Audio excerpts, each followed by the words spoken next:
Тасаттық, Сағадат Ордашева. Шыңғыс тауының жазаң беткейінде бір топ күбірлескен қара құрым жұрт таң азанмен ұбап-шұбап келіп отырысты.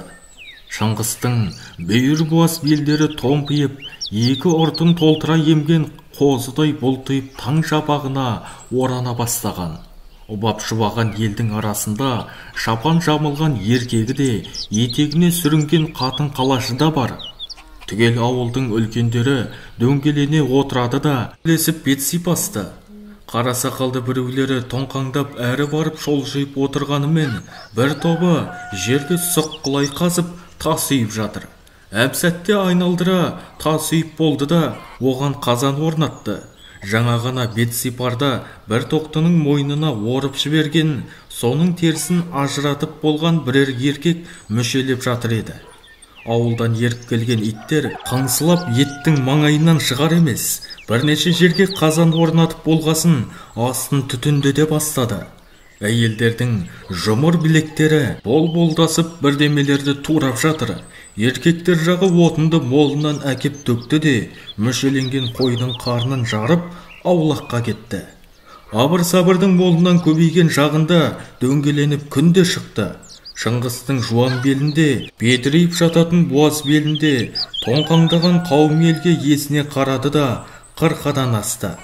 Қыратты Шыңғылтаудың жақпар-жақпарын момын көктемнің шуағы балқытып бара жатқан. Отыны түтінеп майдың иісі шыққан қазандардың басында жамырасып қатындар шара-шара бауырсақты сүзіп алысып, кеңетіп жайылған дастарханға үйе бастады.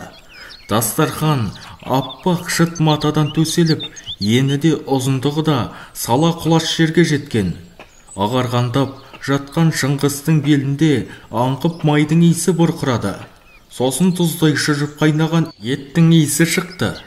Қауым елдің еркек кіндіктісі дастарханның басын орай отырыстырып, күннің ауажайына қарай әңгіме құрысты. Жазғы тұрымда өтіп барады. Еңістікке су жіберсе ғой. Жасағаның өзі білер, бізде тілеу ғана. Осы ана шұбыраған балаларды таң азанмен кім ертіп алған? Отақандар тәттіні жейміз деп келген ғой. Бұлармен ерген ауылдың ұсақ балалары бауырсаққа қолын созса, қоя тұр, асықпа деп қайтарып жіберді. Ол дастарханнан тек құран түсірген соң ғана татуға болады деген. Әп-сәтте дастарханның жүзін жапқан молынан төгілген бауырсақ, кепкен өрік мез, неше түрлі тәтті мен қойдың бусаған етінен жамағат болып оқылған құраннан кейін барып ауыз тиісті. Күн осы кезде Шыңғыстың төбесінен ойысып бара жатыр еді. Қауым ел қолын жая ұзақ күбірмен алақанына телміреп отырды да, бірден жамырай бет сипасты.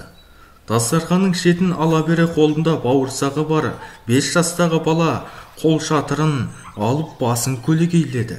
Енді бір топ қауым ел тоңқаңдап Шыңғыстың беліне қалай шықса, сол арбалармен арсылдатып, көрсілдетіп түсіп бара жатыр. Осылардың артынан ергені кекілді баланың қолындағы қол шатырын көрген ақсақал, ойын баласы ғой деп миығынан күлді. Балам, күн ашық қой. Неге қол шатыр ұстап жүрсің? Апам кеше там басқа жайнаған құртын жинап болып, ертең жаңбыр жауады деген.